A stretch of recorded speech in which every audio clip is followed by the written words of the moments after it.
Hey, everybody, welcome to this episode of the Marketing Guides for Small Businesses podcast.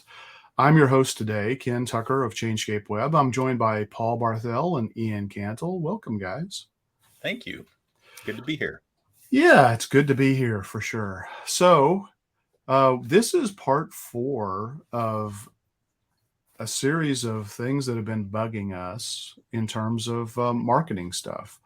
And I saw a great post from Neil Patel earlier this week, and I want to start out with that. Basically, this is something that I think drives all of us nuts is that, people never have the right expectations. And I don't expect that because, they're misled by other people or they just don't have the experience. But there's a healthy amount of skepticism when you tell people this and they just don't believe it. Neil Patel is one of the most credible sources out there, in my opinion. And so when it comes to search engine optimization, it takes an average of 6 months to rank on the first page of Google for a new page. Now, I think that can be pretty optimistic, actually, in terms of time frame.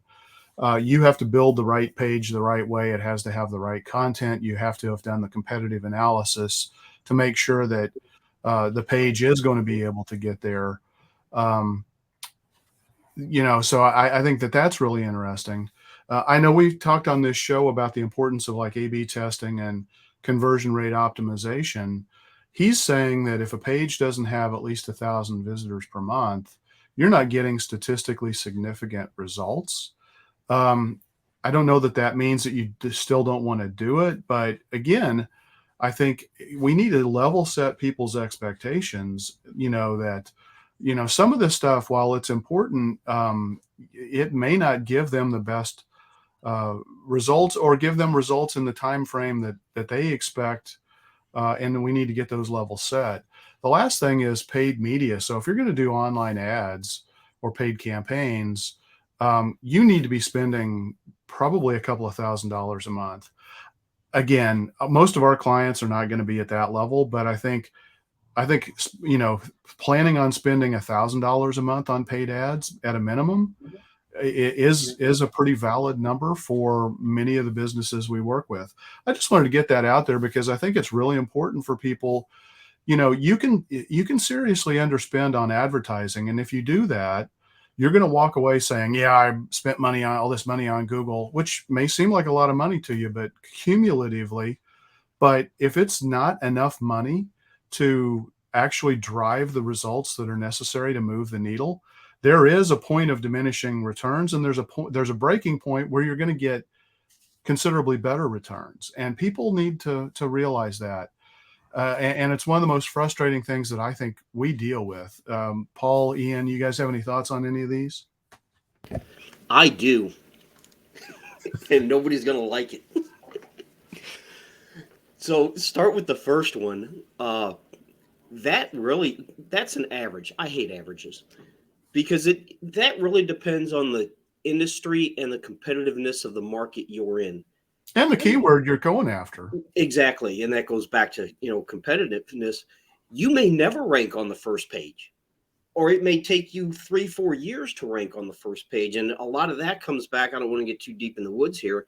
Comes back to the expertise, authority, trust, and experience. Now they've added that, but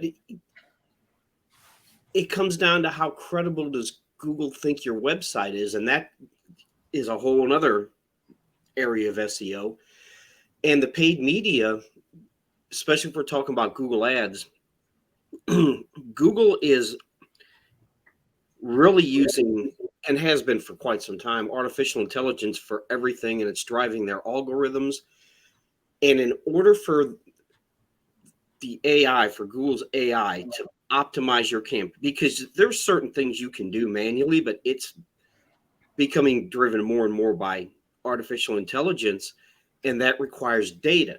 And in order for you to get that data, you have to spend money. And if Google's AI algorithm doesn't have enough data, it cannot optimize or effectively optimize your campaigns. And if you don't spend enough money every month, it will never have enough data to really optimize that campaign. So if your competitors are spending significantly more money than you, you kind of don't have a chance.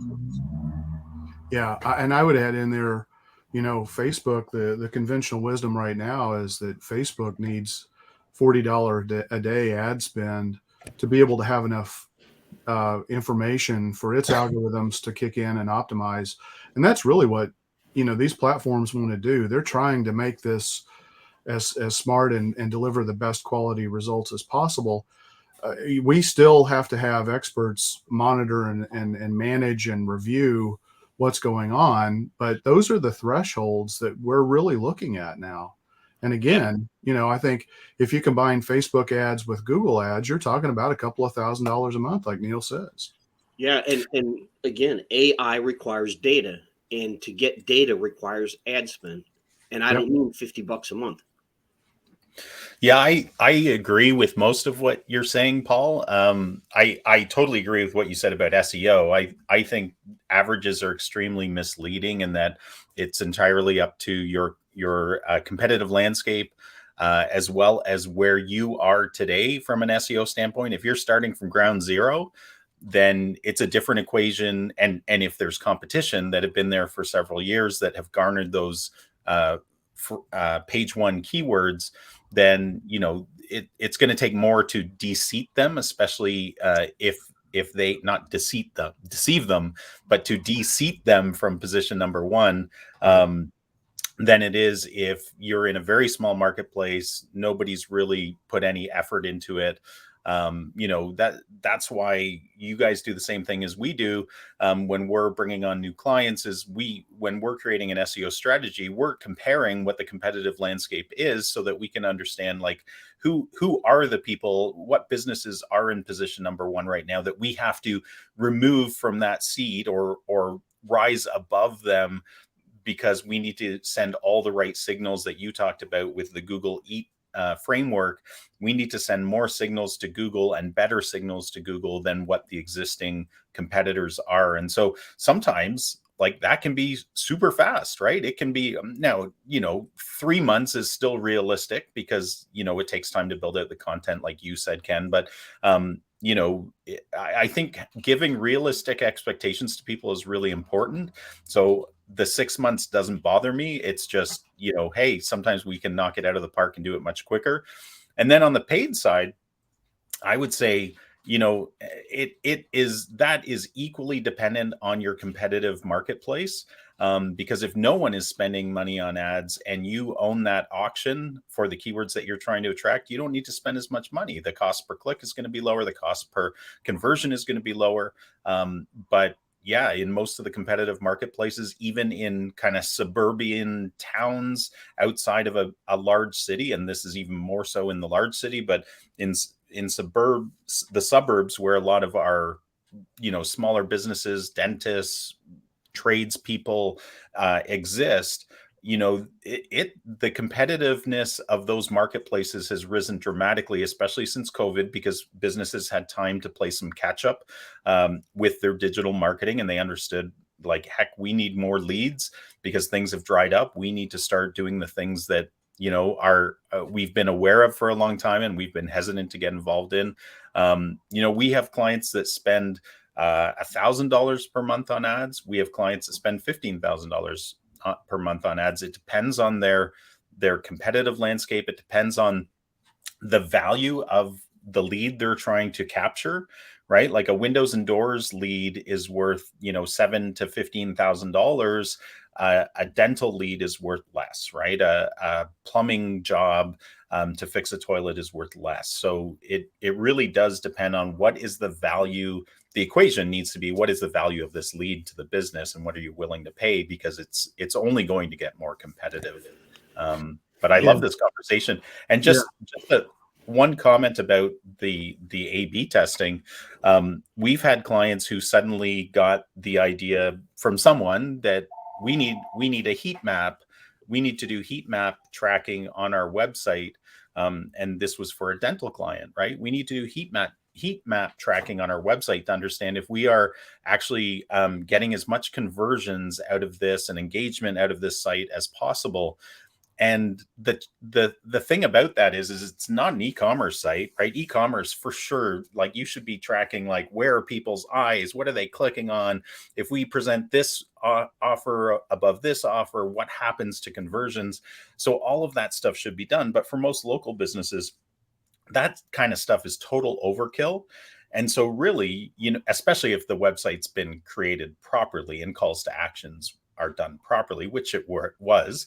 And so just to satisfy them, we actually put heat map tracking in place for a few months just so we could show them and prove to them that the site was performing well. And so like you need to be smart about this, because sometimes the return on investment of A/B testing or heat map testing, or really it's looking at what's going to raise conversions. We should always be looking at how we can improve that, but you need to weigh the resources, the cost of implementing stuff against the return on investment. And sometimes it's too low, that you just push it aside and you move on and you keep using best practices, right?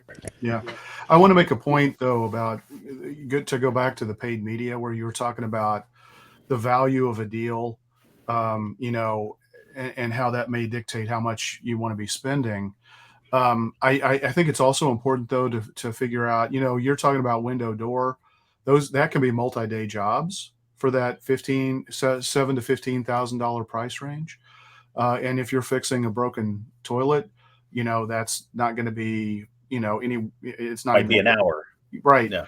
But you got to factor in the volume of leads that you can generate as well. So, if you're an emergency plumber, you're going to be able to do a lot more of those 1 hour projects than just the one time payment that you made. So I just wanted to clarify that doesn't necessarily mean you can get away spending significantly less money just because your transaction value is less. You may need to generate a lot more transactions to make up that total cumulative dollar amount.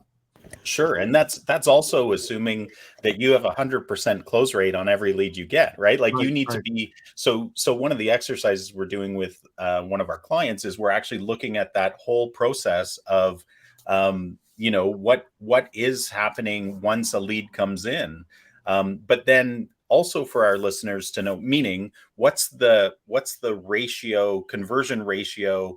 So when a lead comes in, what's the conversion ratio of when the receptionist answers the phone in moving that sale forward? What's the conversion ratio when they hand it off to a salesperson to do a demo? What's the ratio of the close rate when the demo is being done in the house of the people, right? So all of these are important. But then on the back end, when you're doing the marketing analysis of what is a cost per lead, understanding that, like, yes, there's a cost per click, just looking at Google ads right now, not Facebook ads, because they're different equations. But, when you're looking at Google ads and you're paying a budget per month, and if your budget is say $1,000, regardless of what the cost per click is, if your cost per conversion is $150 or $200, think about how many actual leads those are leads, right? A cost per conversion, assuming that the conversion is a lead, which isn't always the case, by the way, that depending on your business and how it works, like that is the number you should be looking at. Because if it costs you, say, $150, or just keep the math simple, if it costs $100 per conversion, you're only going to get 10 conversions, 10 true leads per month if you spend $1,000 on Google ads, right? If that is indeed the math. Right. So you need to think about that, because it's not this, magical stream of leads without spending money. Yeah. Yeah, I think what this really comes down to is you have to be aware of your competitive environment. If you're a CPA in New York City, you're in a completely different competitive environment than if you're a CPA in, say, Cincinnati. It's two completely different worlds. Or Gerald, Missouri. Exactly. Population 10. Yeah. I think the key thing, the reason that I really wanted to kind of start out with this is just, look, the 6 months average is, you're right. It's absolutely an average. It can be beat, or it can take longer. I just want to try to make sure that, people need to realize this is why you need to be working with a marketing strategist and a marketing expert, because they can help level set the appropriate expectations of whatever channel or channels you're using. And, a lot of people are going to come in and they're going to sell their solution. They're going to make it great. And we've talked in the past about you can come in and you can say, I can get you on the first page of Google. First of all, Google doesn't like it when you say that as a vendor, because you cannot guarantee that. But a lot of people say that. The reality is it could very well be for an obscure keyword phrase that gets zero traffic, so it does you no good. So just keep in mind, make sure you work with somebody who's helping you properly set expectations. All right, now we're going to go into some more things that bug us. Good conversation. I enjoyed that. All right, Paul, since we were talking about paid media and paid ads, I think this dovetails into the subject really well. What are 10 top things that somebody can do to craft offers that are designed to rapidly increase sales? And usually when you're running paid ads, you're trying to find a way to put the foot on the gas and accelerate, the sales and the lead generation. Yeah, first thing is exactly what you said, is have an offer. There's a lot of people, they run paid media, whether it's Google or Facebook or whatever it is, and they don't have an offer. And if you're running paid ads and you don't have an offer and your competitor does, and your ad and your competitor's ad shows up, which one do you think is going to get clicked on? It's going to be the one with the offer. So understand your target audience, and the offer has to be relevant. It would seem obvious, but if you're a home remodeler and you do basement, kitchen, and bath remodeling, and you're running an ad for bathroom remodeling, the offer shouldn't be for kitchen remodeling. I mean, that seems obvious, but you see it all the time. It happens. And the other thing is, we talk about a unique value proposition. What makes you different than your competitor? And it's not, we offer great customer service. Now, sometimes in some markets that might actually work, because we've all dealt with companies that suck when it comes to customer service. But that's really not a unique differentiator, because everyone's going to say they have great customer service. Have you ever seen a company say, hey, buy from us, we suck at customer service? It does. You're not going to see it. So that's not really a differentiator. So figure out what makes you unique. And something else that we hear a lot about, and I'm not sure I completely agree with this, is urgency. Create a sense of urgency. It's the fear of missing out thing. I don't know. It doesn't work on me. I don't know if anyone's seen the ads lately about, due to limited supply, this may be your last chance to buy this product or service. Yeah, bullshit. You're still going to, 2 years from now, it's still going to be your last chance to buy this product, whatever. So maybe it works, maybe it doesn't. I don't have any data on that. But, and I talked about this a little bit, relevance. Make sure your offer is relevant to your target audience. Whatever. And it's not about you, it's about your target audience. What is their need or their pain point? Figure out what that is and make the offer relevant to that. And we've talked about this before. It's like, and there's different pain points, if you will, like going to a dentist. The internal pain point, if you will, is that it hurts getting my teeth drilled on, so address that. It's a literal pain point. It is. It really is. It is. And keep the offer simple. Keep it simple, stupid. Yeah. Or as Donald Miller says, if you confuse, you lose. Exactly. Keep the offer simple, easy to understand. Make sure the terms and conditions of the offer are clear. There's a company that I think is deceptive in their advertising. I'm not going to say who it is, but they have this they advertise an 11% offer, but the reality is it's either a rebate that you have to jump through hoops to send in, or it's 11% off on your next purchase up to a certain dollar amount. It's not really 11% off. And I don't know, Ken, you live in the St. Louis area, you probably know who I'm talking about, but keep your offer simple. And that goes into what I was saying as far as incentives, discounts, things like that. I think those two work together. If you're going to have an incentive, don't make people jump through hoops to claim your offer. It just defeats the purpose.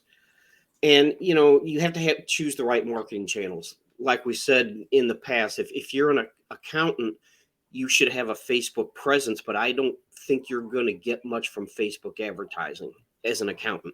I don't look for anything on Facebook, but I think most people are not going to go to Facebook if they're looking for an accountant. I mean, I would, even if I was a Facebook user, that's not where I would go to look for a CPA. Maybe people do. I wouldn't.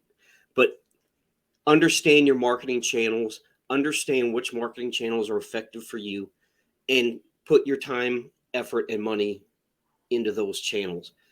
And timing can be important. If you're a painter that does exterior painting and you're in the northern part of the country, you probably don't want to spend a lot of money in November on paid media for exterior painting.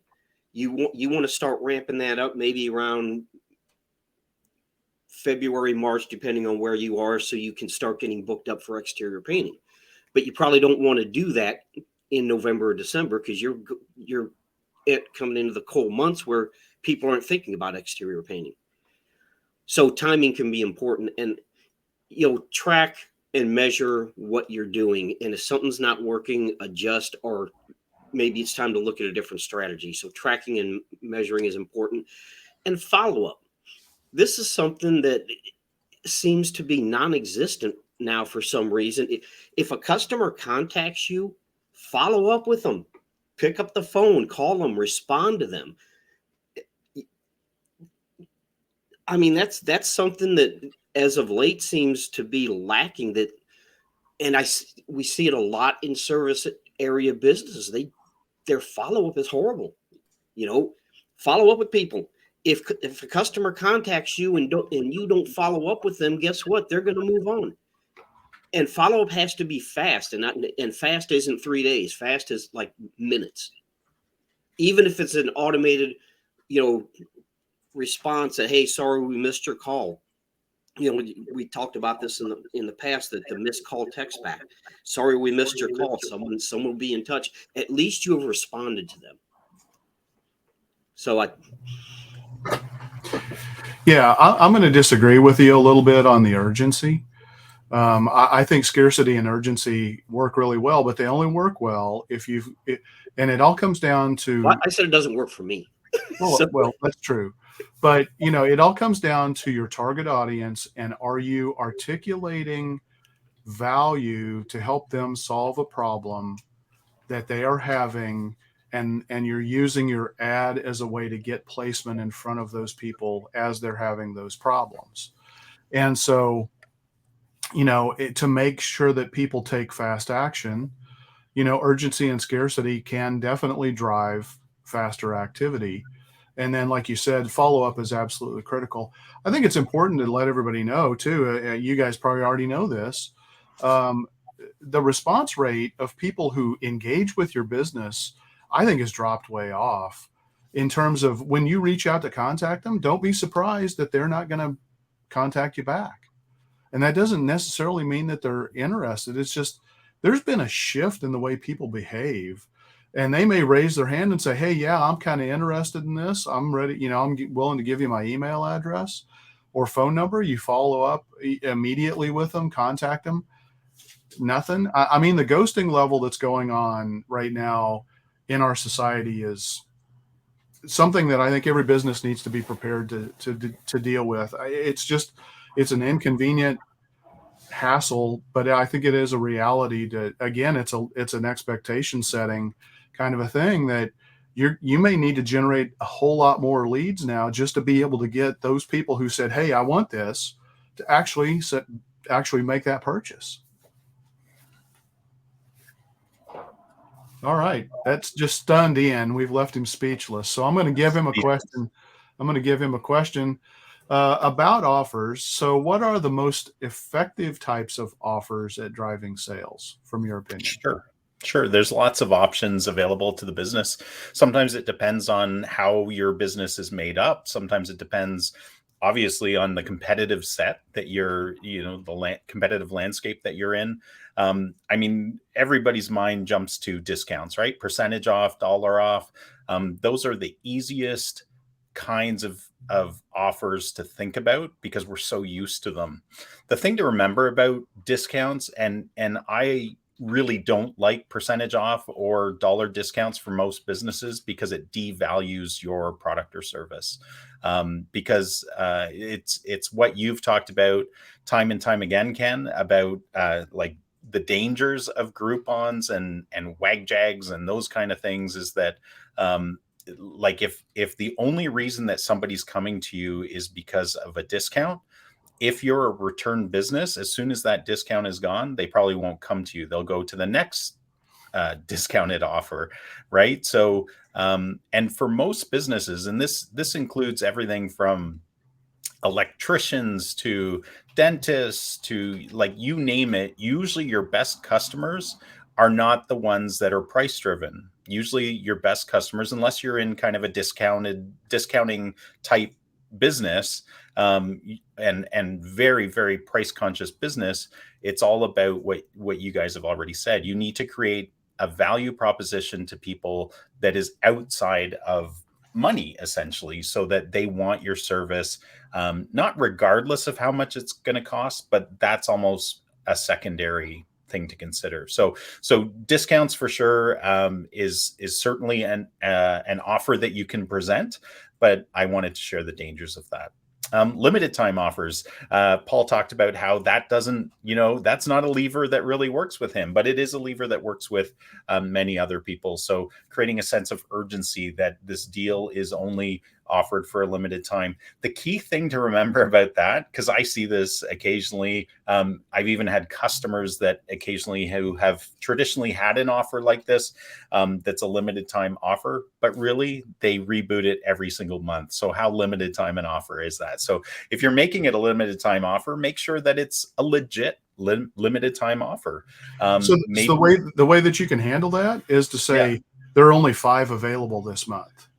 I've seen that too, and I've seen it backfire as well, because the people they make it such a small number that, and they don't make it an appealing enough offer, that sometimes even using kind of the right equation, right? Because they think it's an equation and not a people thing. Like, remember, it's a relationship thing. You're just trying to push somebody over the edge. Like, they already, all things being considered, they have 2 options, probably more, between you and someone else. And all you're trying to do is incentivize them to choose you over the other option. And so, yeah, I agree, Ken, that can be a way to do it. It just, again, you need to be smart about it and not make it such a mathematical equation that you forget the human aspect of it. Yeah. Free trials is a great way to do it if you can, as whether it's a service you provide, and you can offer some sort of free thing. It doesn't have to be a trial, like a demo of your software. If you don't offer software, it could be if you're a software company, but if you're, a free trial could be something as simple as, we offer free consultations to our prospective clients, right? And we're a service-based business. And the reason we do that is it's a way for them to discover the difference that we make versus other types of agencies. Free gifts with purchase. I actually prefer this over the discounting, because give them something as a bonus, because then again, it's not devaluing the product or the service. You're offering something of value to them in addition to getting the service. So examples of this could be something like, a dentist that gives out a really nice electric toothbrush with the first visit. It could be, we used to get this actually with one of the dealerships that we used to take our car to years ago. They used to wash the car every time we took it in for an oil change or some sort of service. And man, that was a really great service that they did. It was kind of a bonus on top of it. So if we were looking at two mechanics and one offered free car washes every time I took the car in and another didn't, that's kind of a free gift with purchase. Bundles and packaging. I think this is probably one of the best ways to present an offer to somebody, because you're not devaluing anything at all. You're actually giving more and more services. And the idea behind this is that you're actually trying to move them up. You're trying to get a greater share of wallet, in that they would actually spend more with you in order to get more services at a combined discount. Right. So you see this all the time in telecom or TV bundles with internet and all that kind of stuff. But those types of things work exceedingly well. Loyalty programs can be a great way to present offers to people, because the more business they do with you, whether it's buying donuts, whether it's coming in for teeth cleaning, whatever it may be, they get points, or they get additional loyalty value for repeat purchasing, that again, you give them something in return for that. Sometimes it's as simple as being entered into a draw more. Sometimes it's if they get so many points, they can get something for that. There's some pretty sophisticated loyalty programs. We've talked about this in the past on this podcast, but where you have point systems, if you get a certain number of points, you get to use those against, whatever it is. I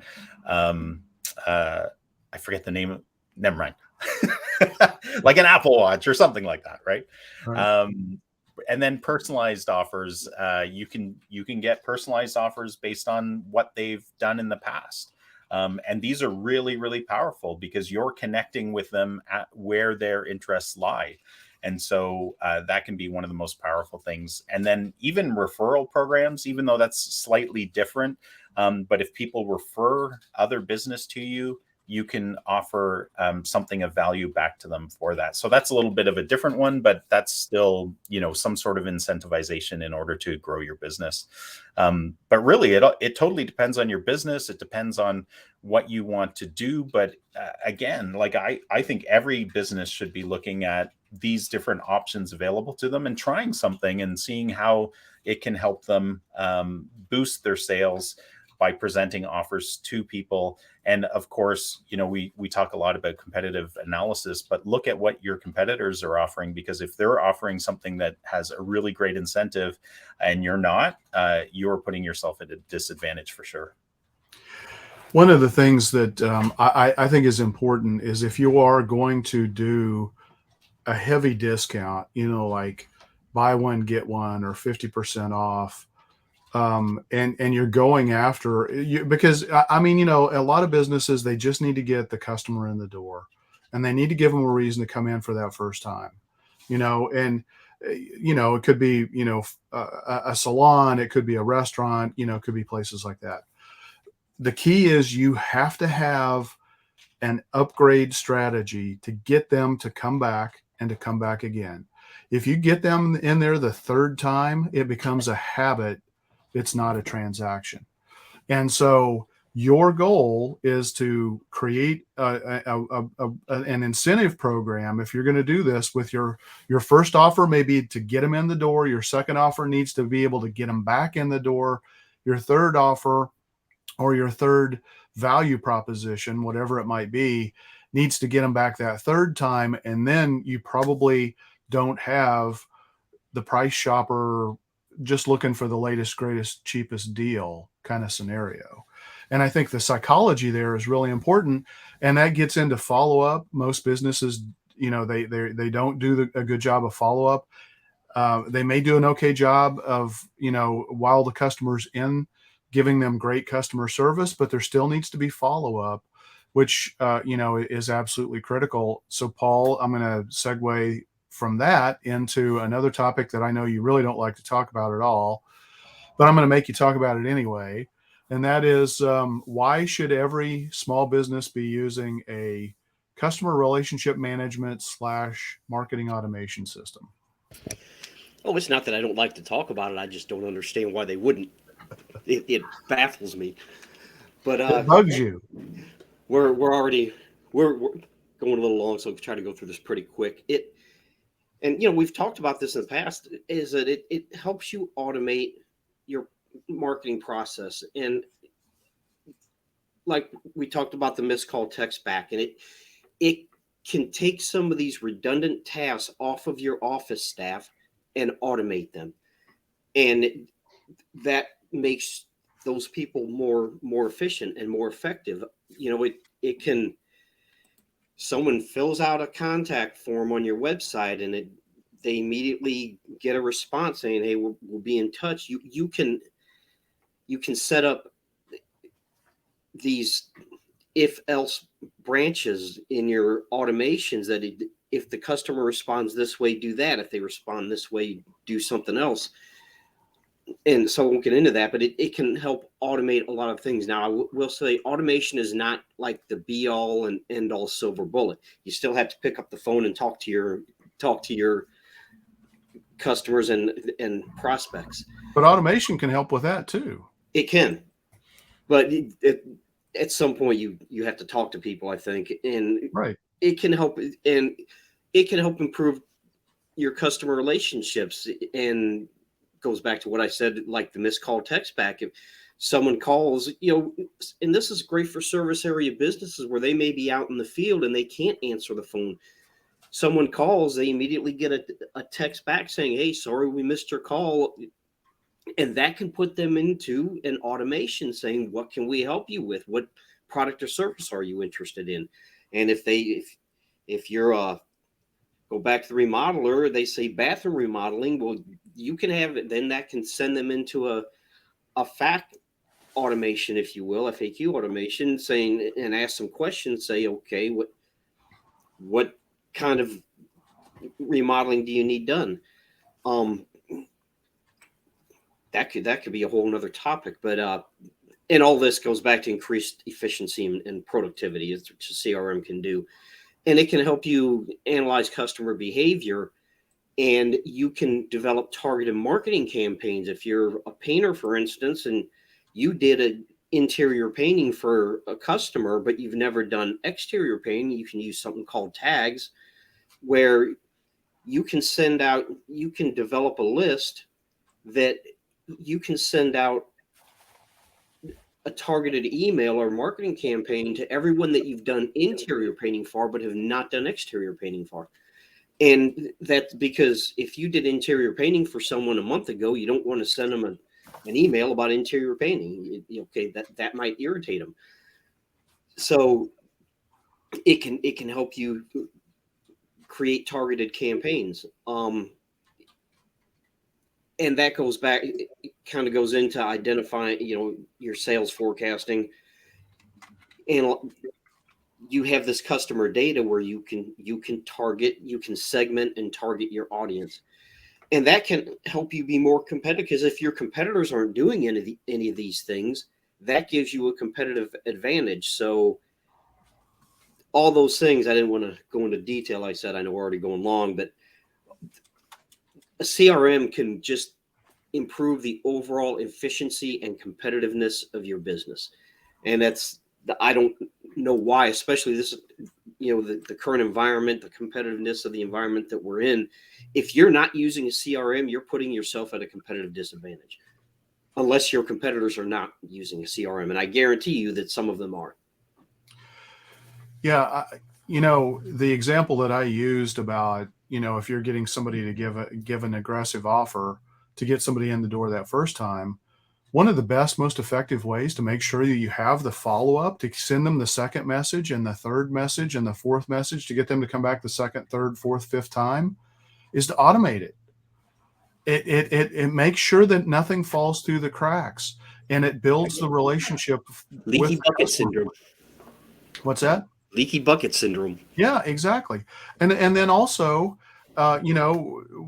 if let's say that somebody completes a transaction and you've got great discipline and you say, okay, I'm going to send a review request right away because I know these people were really happy. They just got their solution in place. They send that that review request, nothing happens. Okay, well, if you're logging that transaction was completed, it could be, because you generated your final invoice out of QuickBooks or whatever your accounting system might be. You can set a trigger to say, you know what, I'm going to send a reminder message in 2 weeks just to help make sure that I get better conversion of people when I ask them to write reviews to actually go in and write a review. Statistics show most people want to do that. But if you send it to them right after like you're, 30 minutes after you left, they may be in the middle of watching their kid's soccer game. They may be stuck on the highway in traffic. Who knows what's going on with them? Chances are it's not an ideal time for them to review that. And it's urgent for you. It's not urgent for them.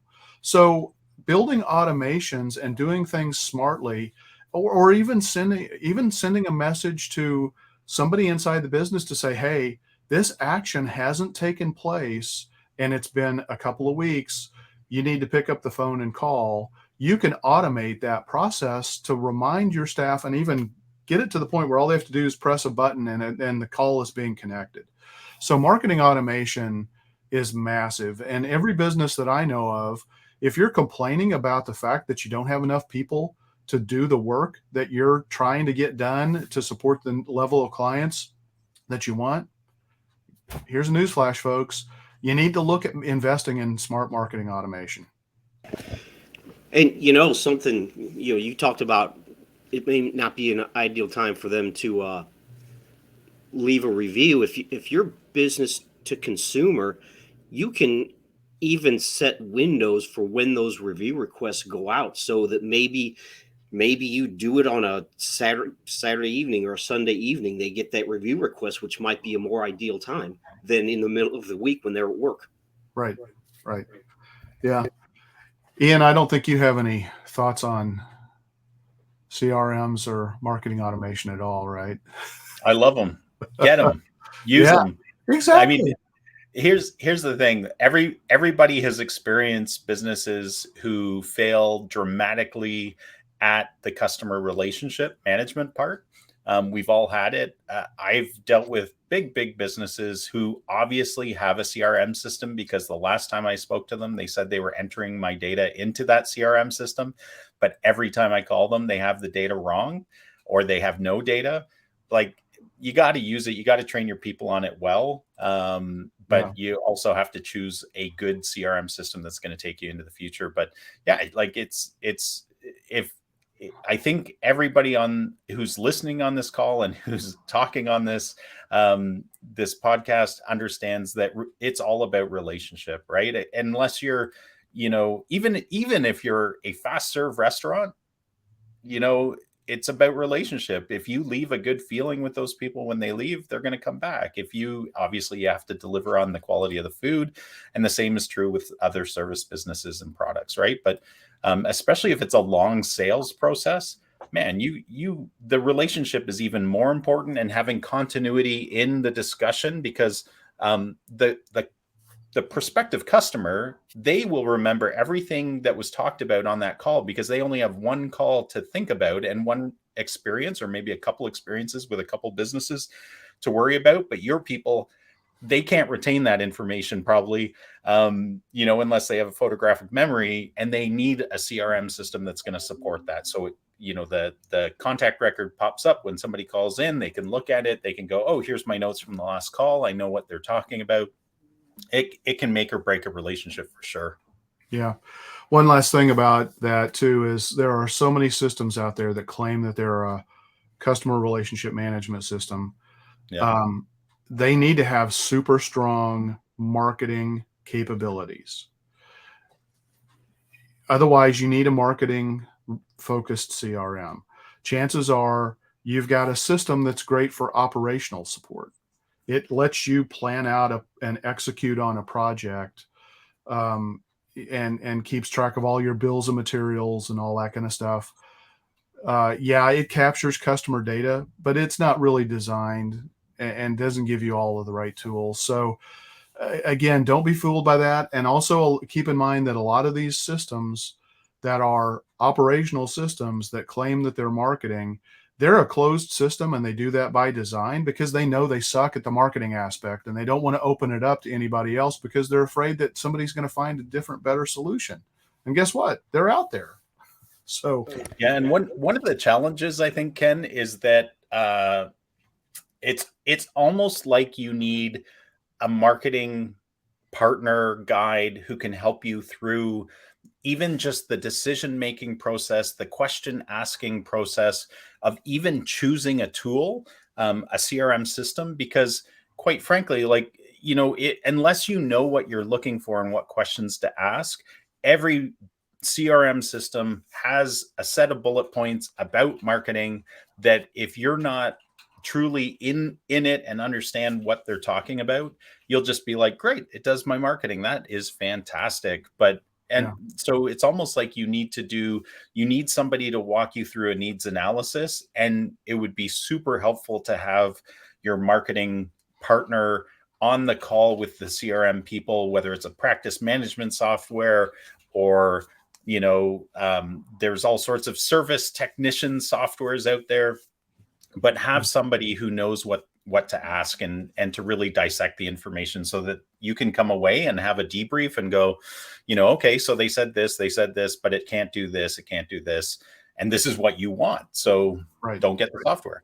Yeah. Right. And, I spent a lot of time in my career in the information technology world, and I never did any major enterprise software implementations, like an enterprise resource planning solution, like an SAP or manufacturing solutions that you drop in. That they've got an accounting module, and they've got a supply chain management module, and this and that. Those systems, they're designed for probably 70 to 80% of the functionality. I think it's important, to realize there are solutions that are there that can be real value adds to just drop in and implement best practices for your business, through a marketing automation system.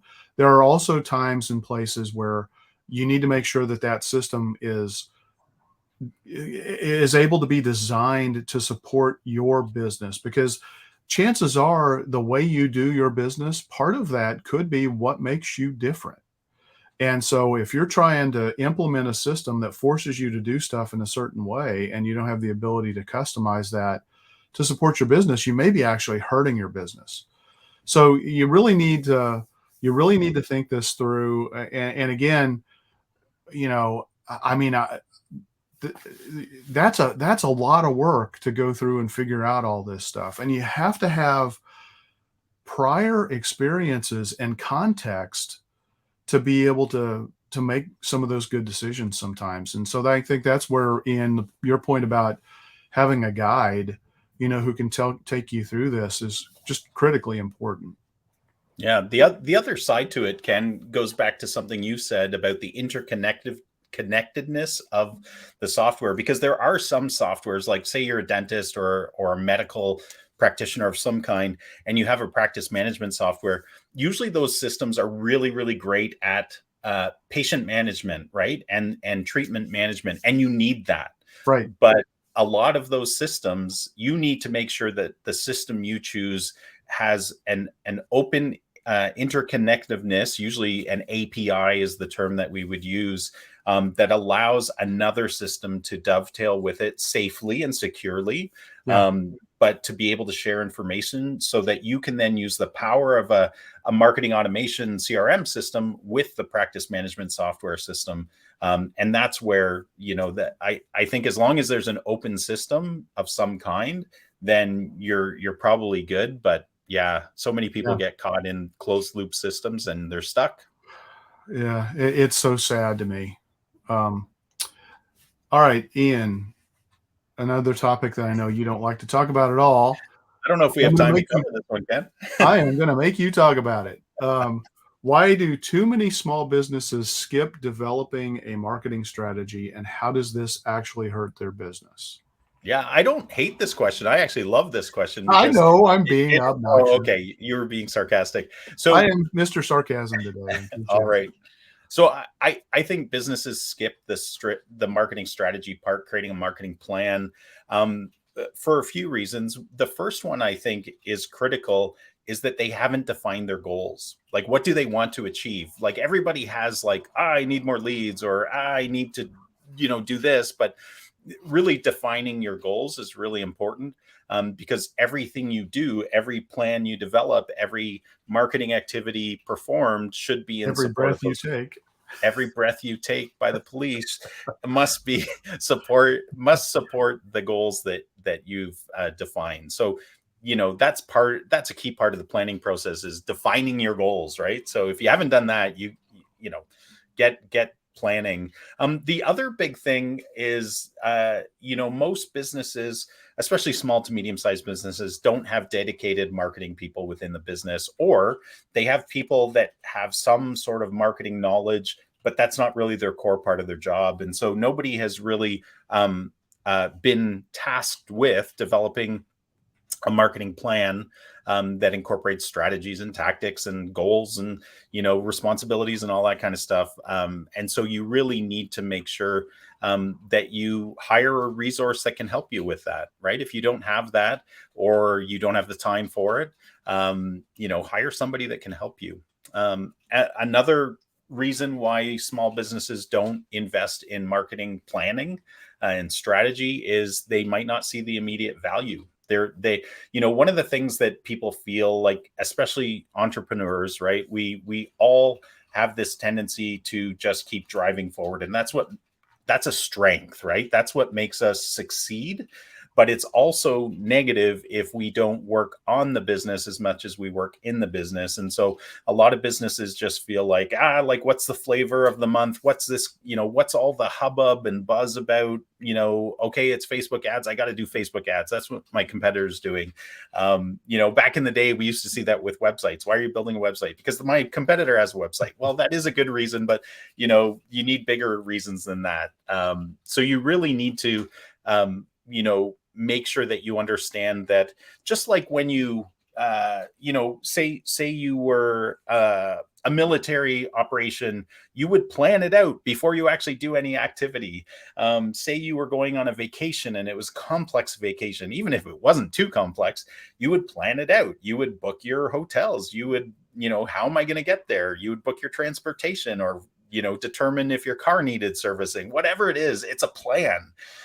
But the only reason you have a plan is because you have your goals. And I think another big reason that small businesses don't do the planning part is because they're so focused on the doing of their business. Business operations is tough. You got to satisfy your clients. You got to keep your team running. You got to make sure your finances are up to date. You need to be creating products or services that are competitive in nature. And so prioritizing the marketing planning part is an investment in time and energy.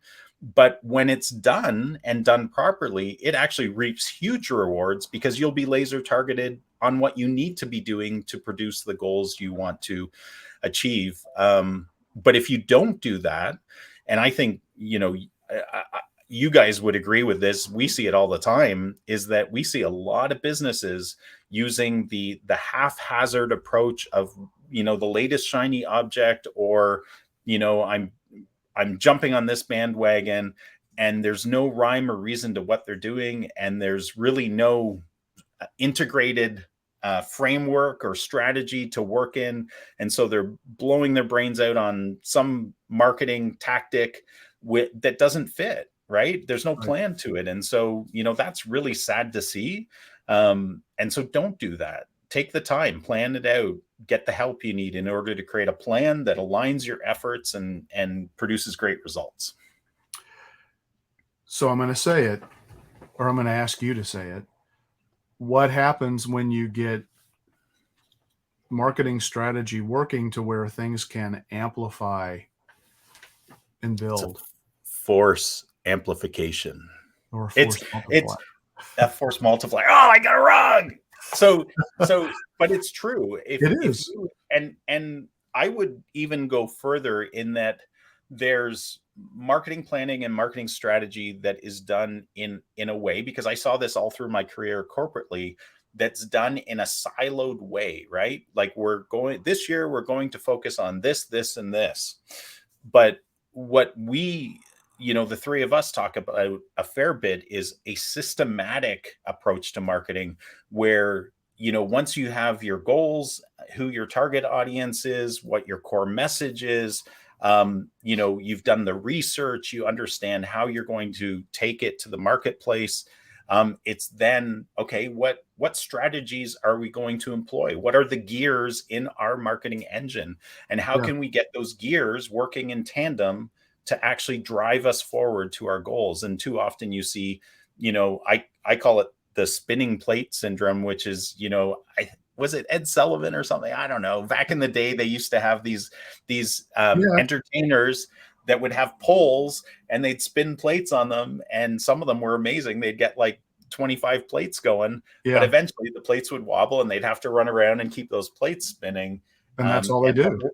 And what we're talking about is don't take that approach. That's a very tiring, ineffective approach. You want to create a marketing engine that's going to produce momentum, exponential results. Yeah, I've spent a lot of time in my career doing enterprise resource planning, again on the information technology side, and I equate it to marketing strategy and marketing maturity. You know, would you?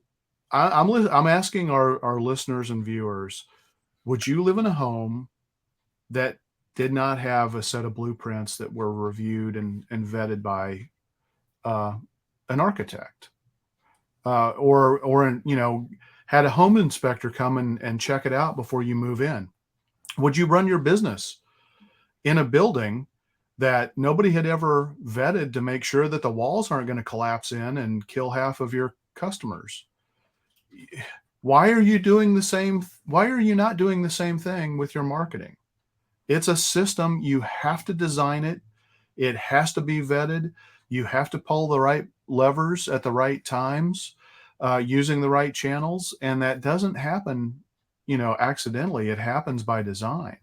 And it drives me nuts. A lot of people are like, well, I don't want to spend, $5,000 a month on my marketing. And it's like, well, what are you paying for your facility?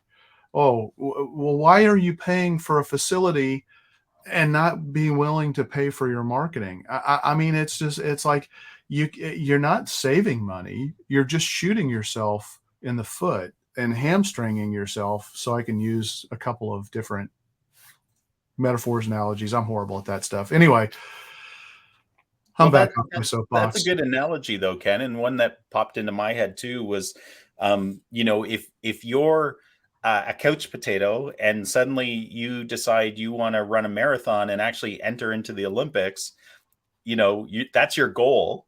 And Right. it's a very aspirational goal, of course, but like you have to set out a plan. Like, how am I going to get there? Am I going to, hop off the couch and start running a marathon? No, like you need to work your way up. You need to eat the right food. You need to stretch. Right. You need, support. Right. It takes planning and execution and continual execution and continual measurement in order to get the best out of performance for any type of thing. Yeah. And you open yourself up to the whims of the people within your business. You're exposed to what we referred to as heroism in the information technology world. You may have somebody who's the greatest coder on the planet who could go in and fix any piece of code. Guess what? They decide they're not going to show up tomorrow, or they take a new job, they're hit by a bus, whatever. Can your organization sustain? Can it continue to survive? Maybe. What happens a couple of days later or a week later, if you don't have systematic, set of things in place, you're exposing yourselves to potential catastrophic failure. And I think it's a lot of times small businesses survive off the cult of the personality of the person who founded the business. And they keep hitting a wall because they can't grow any further or any more, because there's only so much that person can do. Again, when you have a marketing plan and a marketing strategy that's driving all of your marketing, you're helping to alleviate and protect your business against those things. Yeah. All right. You know, I was going to say, I think part of it is years ago, probably not deliberately, social media conveyed this idea that marketing is free. And now they've all tried to move, they're all moving to this pay to play model because they have to make money. You know, even a comrade has to make $1. And I think that's where this reluctance to pay for marketing strategy, because years ago it was like, well, I can just post stuff on Facebook or do this or that on social media and it doesn't cost me anything, but it doesn't work. And now it's, if you're not paying, your content isn't being seen. I would echo that. I would also add even beyond that, Paul, because here's an analogy I've seen over and over and over in the years that I've had my own business, is that when the web first became booming, right? People wanted to build websites. They would see your price in your quote, and I would say maybe like 10 to 15% of them would be like, I have a nephew that can do this, or I have a I'll figure it out myself, because it was such a new thing and it was undervalued. And I think that's the key part, is that if you value the results that you want to get, and you understand that that can make or break your business by creating a marketing plan and get you to your goals and free you in ways that you didn't know were available as a business owner, I mean, the equation becomes very simple then. But if you keep thinking, it's just something I have to do, it's overhead, it's not an investment, then you're going to run into that monetary devaluation of the service, essentially. My nephew can turn on a computer. He's a genius. Good for him. All right. Well, we're at an hour, so we're going to wrap this one up today. Thanks for joining us. For those who are watching live, I want to make sure that you realize we're going to be moving this to 10 a.m. Central, 11 Eastern on a regular basis moving forward. So make sure you adjust your calendars for that. I know you're anxiously awaiting each and every episode that we do, but we really do appreciate again, the sarcasm's creeping in. I don't know. But we do appreciate your listenership, and we would love to have your input and your reviews of our podcast and any topics or ideas that you have for us. And with that, Ian, you want to take us out? Sure. Until next week, folks, keep calm and mark it on.